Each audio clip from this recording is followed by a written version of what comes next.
Hey guys, this is Mal, and welcome to another chess improvement video. This is like take 3. The first take was just terrible. I was stuttering and going over the same words and just long lapses as I had mini strokes in my brain. Then the second take was interrupted by a friend, so here we go again. Yeah, it's been a while since I've done one of these videos, and I wanted to get back in it.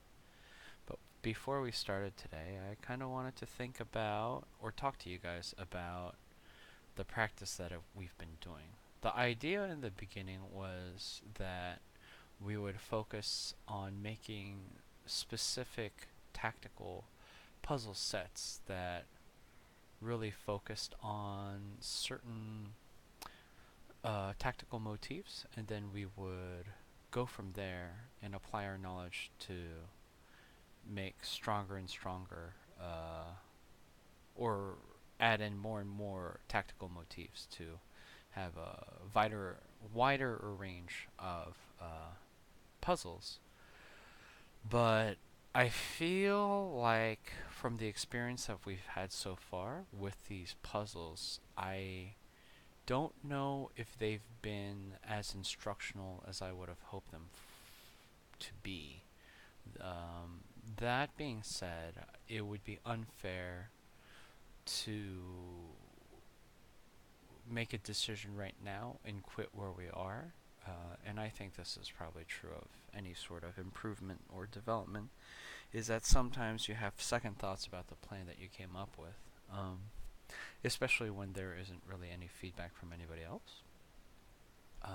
But yeah, there are some questions about if this is truly the most efficient way of doing this. So yeah, we will keep on giving the pins and forks puzzle set a try, especially since we've taken a couple of videos to try and simplify the move sets to be smaller and smaller. But we'll see if that actually helps or not. I don't know at this point, but we'll see. With that out of the way, this is a mate in 2 puzzle, I think, or a mate in 1, but it's looking more like a mate in 2 every second. From my mate in 1 and mate in 2 puzzle sets. And I'm thinking we'll finish this puzzle before we go to our daily program. I'm thinking, since the queen already has the first rank kind of taken, we could potentially move our pawn up to b3 for a check, forcing the king to a3. At which point, if we move the queen over to a1, that'd be a check, but he could easily move over to b4.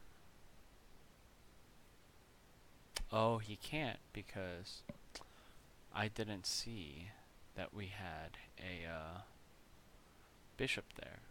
In fact, because of the bishop, this is actually a mate in 1. When we do move the pawn up to b3 for a check, there's no way for the king to move out of the danger zone. And, yeah. There's no piece that can take that pawn. Fun. So that's nice. And now let's change our puzzle set.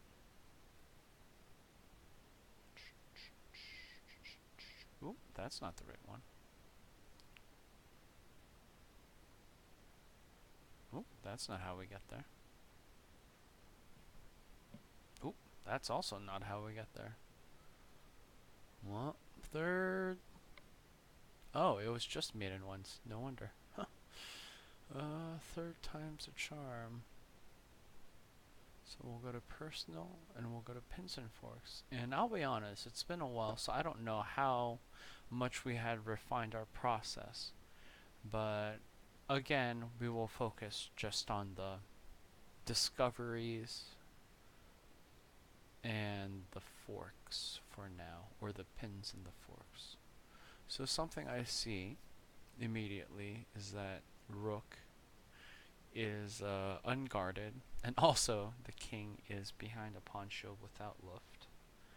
So if this pawn were to move and we were to take that rook, that would be checkmate. Well, actually, I guess that wouldn't be checkmate, seeing as there's a rook and a queen. But this rook actually is part of the situation where even if I take with the queen right now, and if the pawn were to take, we would do rook takes rook on d1 with a check, and the only move that they would have is queen to e1, at which point we would take the queen and that would be a checkmate. So that looks pretty dope. And yeah, that is the puzzle. So let's keep on moving.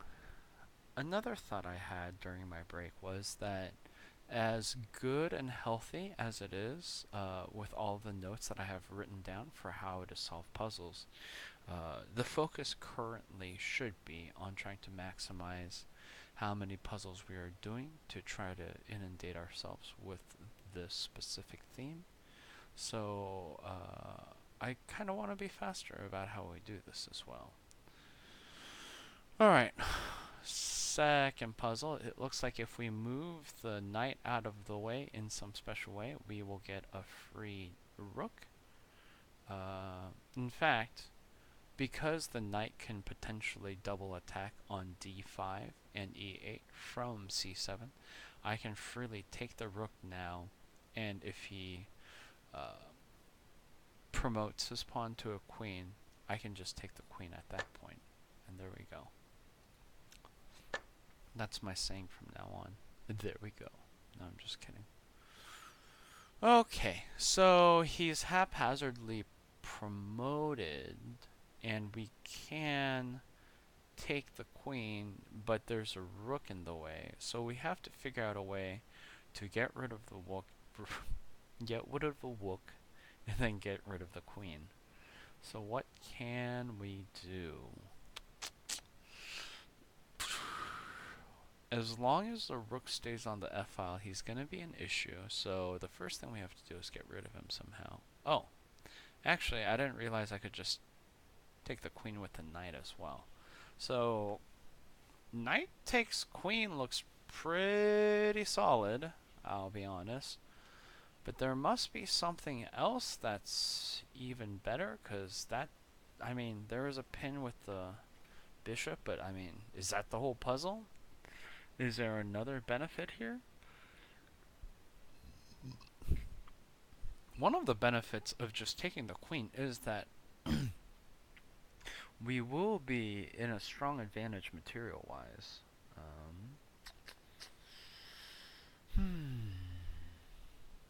Yeah, I don't know if this puzzle was considered a pin just because my bishop's in the pin, but that might be it. Yep, and there we go. Oh god, I keep saying there we go. I gotta stop doing that. It's gonna get on my own nerves after a while. So, looks like there were two rooks on the same file on the white side, and for us, we have the two rooks on a row together. Not only that, the rook, our rook on f8 is potentially in a dangerous position, as well as our rook on e8. So a cool thing here is that because the pin on the rook on f3 by our queen on e4 over here, we can freely take this rook. However, once that's done, the queen can take our rook as well, which doesn't sound that great. Furthermore, after the queen does a check, we can move back down safely. However, to block the queen's check. However, we're in a precarious situation.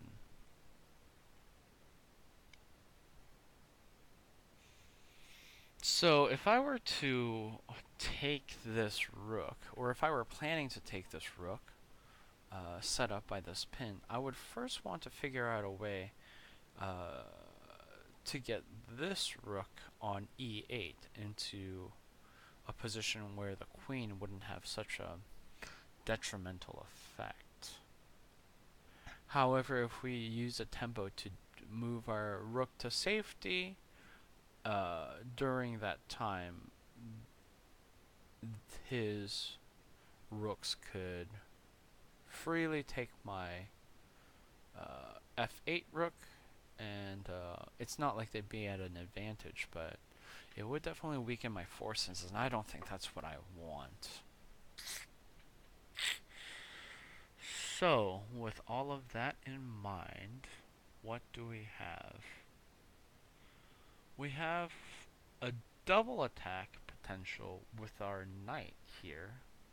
Our knight could move to e5, putting both rooks in a situation, as they would call it, at which point I would imagine his rook on f7 would take my rook on f8, and then the only legitimate move that I could think of, or the best candidate move I could think of at that point, would be to take his rook, at which point the king would have to move, and then we would take that last rook there. That sounds pretty good. The alternative was moving like my rook to like b8, at which point rook would take rook, rook would take rook, but then at the end of that we can't take that rook. So by moving to e5 with the knight, we'd be adding another attacker onto the f3 rook, which wins us a rook at the end, I think. Oh no, that wasn't right.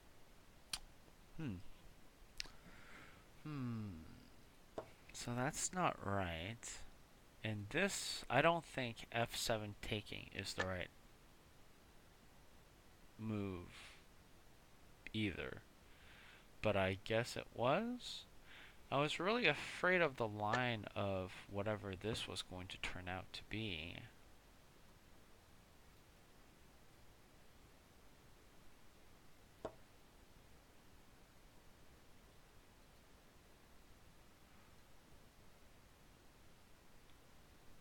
But I guess we don't really have to worry.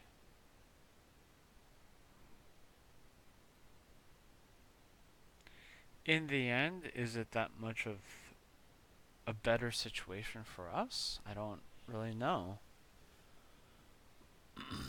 It doesn't seem that great, but I guess it's not too bad.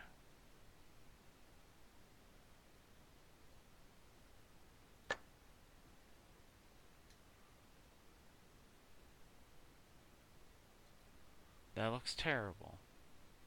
The fuck? What's the right move here?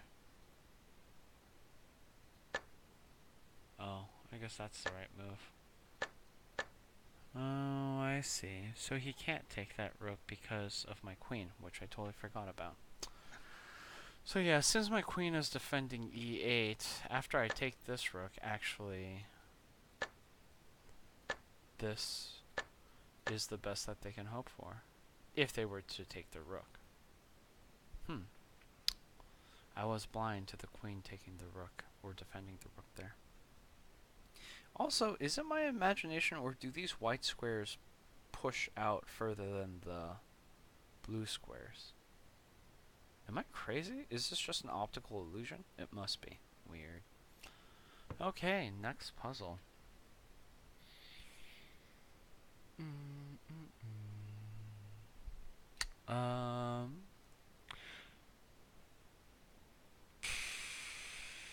What about rook takes bishop on d5? If queen takes rook, then we can freely do bishop to c4, and then the queen will be pinned between the bishop and the king. So what are legitimate moves that the queen can do instead of taking there? for instance, if rook did take bishop there, well, I don't think the queen has a lot of choices, actually. Doesn't seem like a good position at all. I guess the rook could come over. I don't know what the next move would be, but I think we would definitely be winning a bishop here. I wonder what the right move after this is. Unless I open the analysis board, I guess I can't really know. Oop! I forgot to maximize the screen as well. It's like I have to learn all of the tricks all over again. Okay, so in this situation, there's a knight that could potentially attack our queen. But we have a knight that we could just trade. And the thing is, that knight that's attacking us on a4 is actually defended by the c4 bishop. And if the bishop were to take that knight, we can just take the queen. So that's actually a free knight.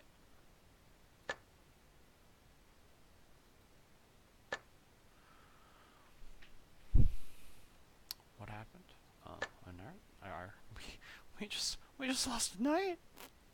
Yeah, this is a fairly simple one. The pawn is pinned by our rook on g1 and the king on g8. The pawn is the only defender on the queen for h6, so that's a free queen. Oh, that's interesting. I've never seen the second move go on after the puzzle was finished. What did we lose? We lost the bishop. I'll take a queen for a bishop. I think that's pretty cool. Okay. Okay. The knight's... His knight, my opponent's knight, has moved to d5. I don't necessarily see any kind of pins from the queen to the king right now. There is a pin by a pawn on c6 between his queen and my queen. If that was the only pawn defending the knight, we could definitely just take that knight. However, there's another pawn on d5 right now. So how does this play into it? For instance, can I do knight takes knight d5, e-pawn takes d5, and then I don't see a lot of great moves after that. I mean, I guess I can take that was the bishop, but my knight on g4 would be under attack, so that doesn't seem great. Another idea is, instead of the knight taking the knight on d5, the knight could go to b5 and put the queen in a little bit of a tiff there, but the queen has flight squares. She can easily go to c8 or b8 or even b6. So the question would be, what's the benefit of moving the queen out of the way like that? It seems like all the other pieces are fairly well guarded, so that doesn't seem that great. So I don't necessarily so the pin on the queen with c6, I don't know if that's as fruitful as I'd like it to be.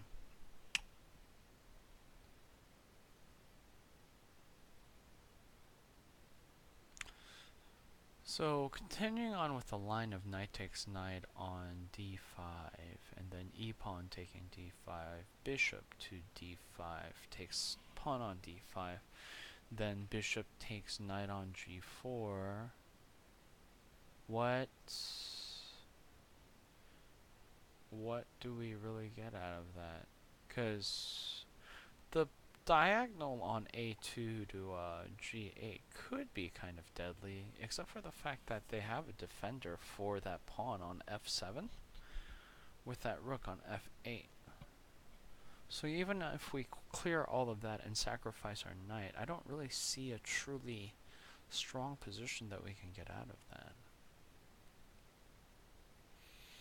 Going back to the knight on b5 idea, wherever the queen goes in this situation, doesn't seem that detrimental in the end. And there isn't a very specific square that I want my knight to go to either.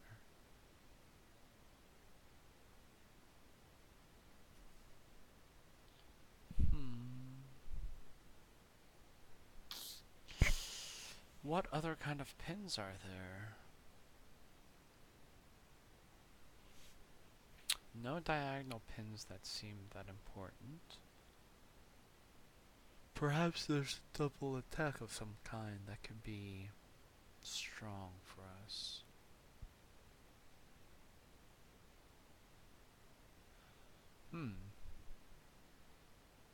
So another interesting idea that does come to mind is the fact that if knight does take knight and the pawn on e file, e6 does take on d5, at that point we can move our queen someplace and leave that pawn on c6 still with a pin, thanks to our rooks on the first row there, first rank.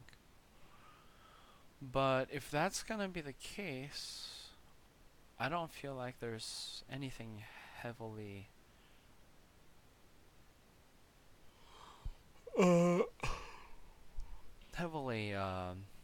what would the word be?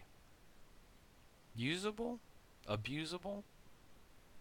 With our queen when we move it out of the way? Nothing really comes to mind as an instant strike that could be deadly to the king. Tricky. There are definitely two pawn defenders on that knight. Well, one pawn defender, the other one is pinned. I don't think there's anything that'll force that pin out. Knight takes knight, pawn takes knight, d5, pawn e6, bishop takes, or pawn takes queen. Yeah. None of that looked that great.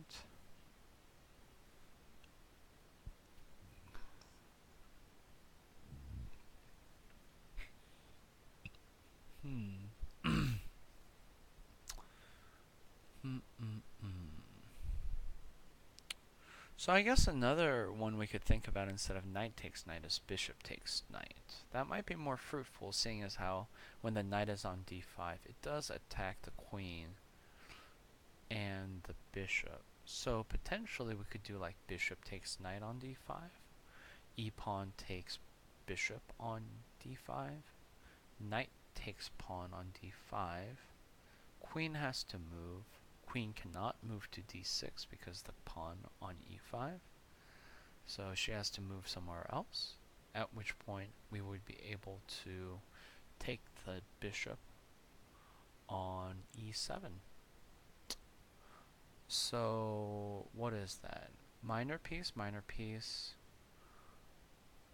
and then we end up one minor piece up in the exchange. That seems like the right answer. And I guess we're not going to follow the line, but maybe the reason they can't take with either one is because of the line of this happening. And then, yeah, we would be in a pretty strategically strong situation, I guess. So, that's interesting. So in that one, I guess the order of operations was truly the key thing there. So we're black in this situation.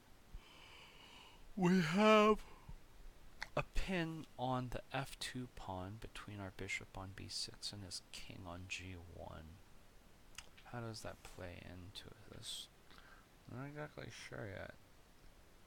The knight is also pinned, his knight specifically, on f3, because if as soon as he moves that knight away to anywhere other than h4, then we would be just instant checkmating his king, so that's no good.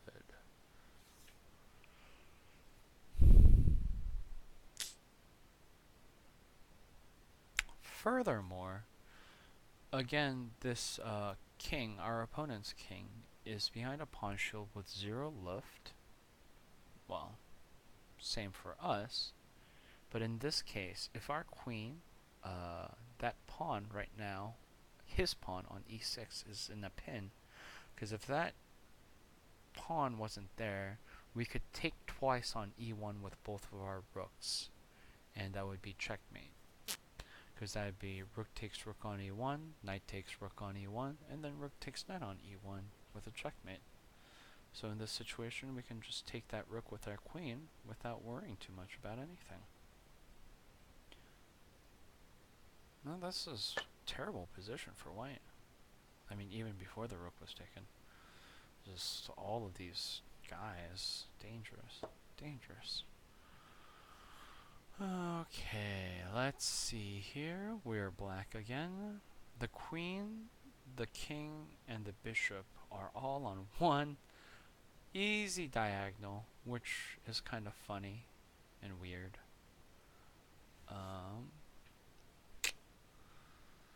Our rook is way up there without any kind of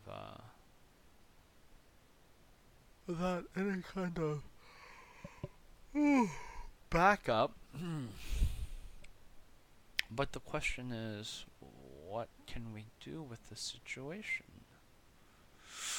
I feel like the knight that we have on h5 could potentially be strong in some way. However, I'm not exactly sure how. And that weird situation that the white has in the h1 to the f3 block, I feel like there's something there we can abuse as well. But I'm not really sure what. Oh. So, if e2 wasn't guarded so heavily, let's say the queen was the only defender for that knight. If rook took that knight, then we could do, if rook took the knight and then the queen took the rook, then we could do a knight to g3 with a royal fork on the queen and the king. However, there are 3 defenders on that knight currently, so I don't really see it being in trouble or us getting that kind of royal fork at the moment.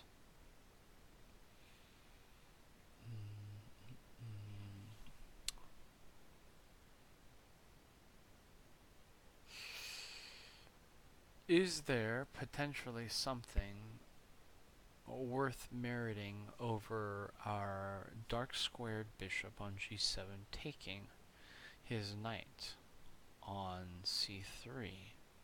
The only defender for that would be the other knight, which would then unguard f4.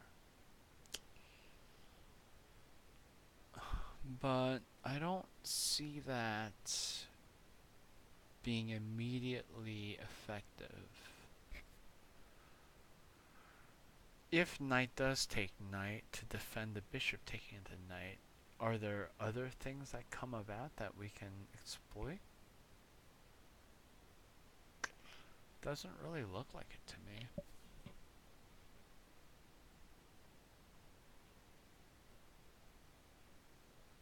I mean, there's the fact that our knight can go to f4. The queen has to move. Let's say in this case, queen goes to g1.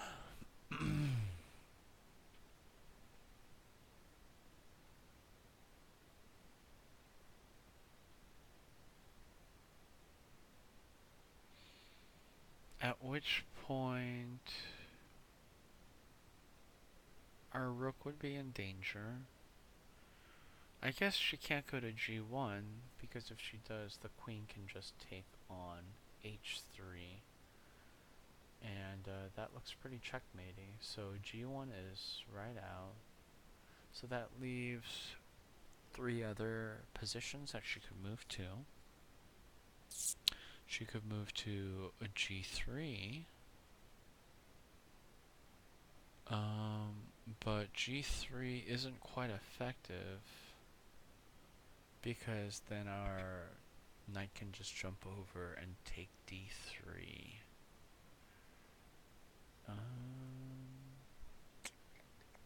But that's not that great of a benefit for us. I mean, 2 pawns for me is big deal, but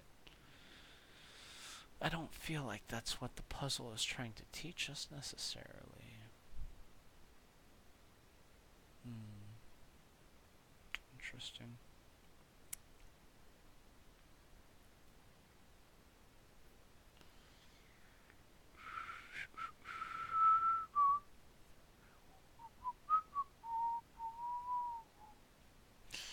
Our bishop on c8 I don't think is going to get any play in this puzzle. I may be wrong, but if it's a 1 or 2 move puzzle,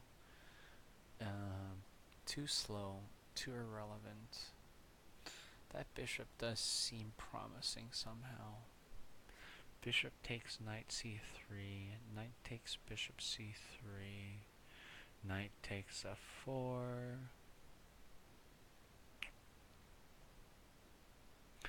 queen g3. I don't know. I don't know after that. Potentially queen g3 we have rook g8. Then queen has to move again. If that's the case, maybe queen would move to g2 so we can check out both lines at once. If g2, actually let's check f2 first. Queen f2, queen takes h3 check, queen to queen on, queen goes to h2.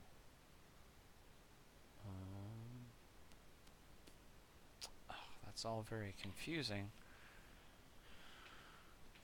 And it seems like queen could be defending? Unsure.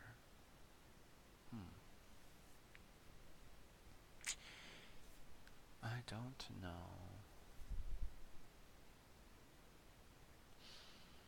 So no real strong pins that I see here.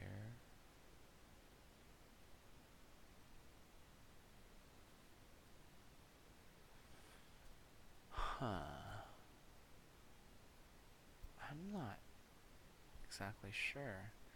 We have the double attack with the knight on f4, but a knight's double attack, not that effective if there's another knight that's being attacked.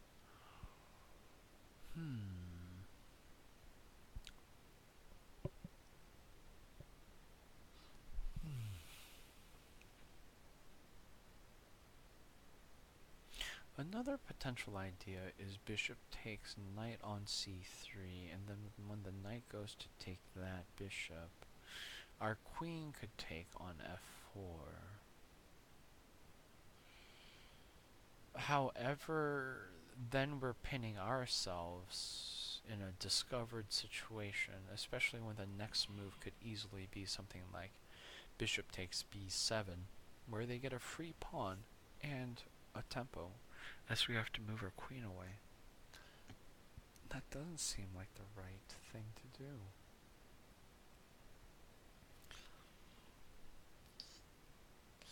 I guess an alternate thing to think about is the idea of somehow getting the queen to defend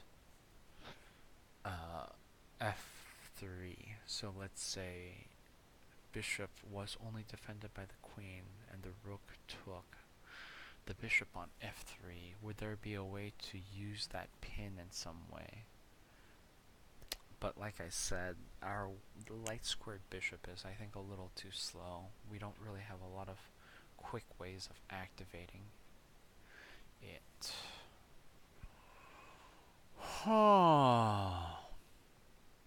This is tricky. This is tricky. I mean, a couple of pawns using the knight and the bishop, that sounds decent. Doesn't sound bad. But it doesn't sound strong either. And in fact, following the line of bishop takes knight c3, knight takes bishop c3, knight takes f4, g4, queen moves to g1, not g1, good god, not g1, like g2 or something. And then we try to move our knight to d3 to take that pawn, then his knight to d5 move is a sure way for us to lose a knight. So, or trade a rook for a knight. So, that ain't that good. So, g3, g2, g4, I don't know. I don't know if I can calculate so far ahead, but I don't know if this puzzle would require us to calculate so far ahead either. Seems challenging.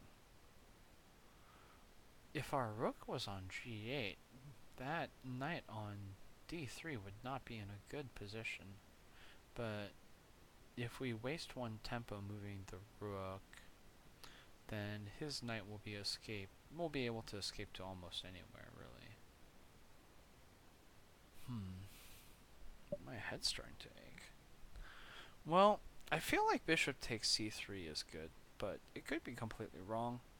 And I don't honestly see the double attack here or the pin. But with my head hurting, I think I'm just gonna go for it. So it's right, but I don't necessarily know why, and I feel like analysis is going to be needed for us to figure out why this is. Ooh, we can make it bigger. Nice. So if this is a case, what stops this from happening? Why is that not a thing? Because there's rook to g8? Okay. And then if this happens, okay, that's fair. That's fair.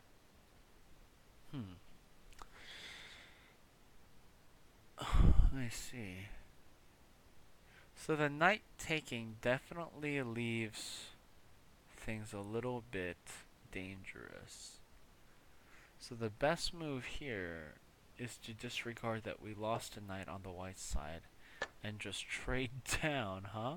Okay. At which point my knight is unguarded. And now I'm trading. Why can't this happen? Oh, again, because of this happening. Interesting. Okay, well, that was an interesting puzzle, but it required a bit more calculation than I would have thought. Maybe I should have thought about the fact that g3 is a dangerous position for that rook, and no matter what other move that the queen might have made. Yeah, I see. Yeah, I guess it wasn't that hard of a calculation. I just didn't see that fork, utilizing that fork between the rook and the king, which would still be a royal fork. And yeah, I was really excited about the idea of the queen being in a royal fork, but didn't see the possibilities of using the royal fork with my own rook to trade a minor piece for a major piece. Well, that's pretty good. I feel like this is a good place to stop for now. I still haven't shared my videos with anybody yet, so if you're watching this, you're watching it from the backlog. If so, thanks for watching. Hope you enjoy these noobish tutorials, and hopefully I'll see you guys soon with another one.